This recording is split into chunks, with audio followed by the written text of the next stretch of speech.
ከጠዋቱ 12 ሰዓት ነው በቀበሌያችን የተጀመረው። በቀበሌው ተወላጅ ነው አናውንስ እየተደረገ በማይክራፎን መለፍለፍ የጀመረው። የሃጫሉን ደም ጎንደር ወይ ጎጃም አይደለም ሄደን ምን መልሰው ዛሬ እዚቹ ከተማ ውስጥ ነው ተብሎ ነው ነመክሪ ቀቡ ጨፍጭፉት ነው የተባለው። እንግዲህ በቀበሌው ይሄ የቀበሌው ተወላጅ ይሄንን ነገር ሲያደርግ መሰባሰብ ጀመሩ። አካባቢያችን እንግዲህ ሙስሊሞች ይበዛሉ፣ ይሄ የታወቀ ነው።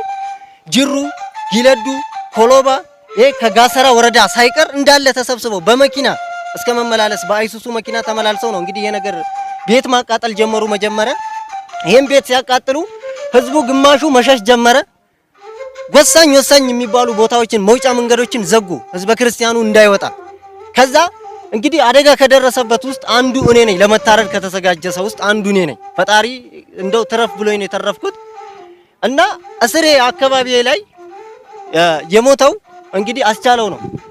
በአይኔ ያያየሁት ነው የሞተው፣ በአይኔ ያያየሁት ነው የታረደው። እንግዲህ ሃይማኖት አይደለም እኛ በሃይማኖት አይደለም የመጣ ነው ይሉናል። ሰው ከታረደ በኋላ አላህ አክበር ከተባለ በኋላ ታዲያ ሌላ ምንድነው? ሌላ የቱ ነው ሃይማኖት ያልሆነ? አላህ አክበር እያሉ ነው ያረዱት። አይናችን እያየን የታረደው አስቻለው። ከዚህ በላይ ሌላ ምን አለ ታዲያ? ሰው በሃይማኖቱ ከተገፋ እየታረደ አርደው እንኳን እኮ እንደሰው አልተውትም እኮ የታረደበትን ጉሮሮ እኮ ነው በእንጨት እየወጉ አይኑን አውጥተውት እያየን እንደዛ ያደረጉት።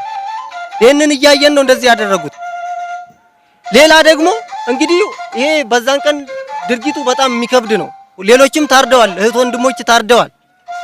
የታረዱት ውስጥ አንዱ አስፈራ ትርፌ ነው። የአይምሮ መምተኛ ነው፣ ትንሽ አይምሮ ዘገምተኛ ነው። እሱንም በድንጋይ ጨፍጭፈውት ነው።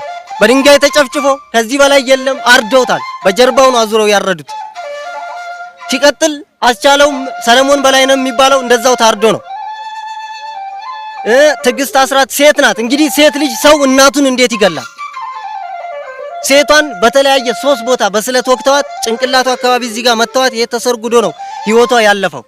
ሌላው ደግሞ በተለይ በጣም ያሳዘነን እኔ የእውነት ሰው መሆኔን የጠላውበት በጣም ያሳዘነኝ ሰው እንዴት መቀበር እንኳን እስከሚያቅተን ድረስ በሶስተኛ ቀን ነው ሬሳው የተነሳው። ኃይሌ ወንድሜ ነው ዘመዴ ነው።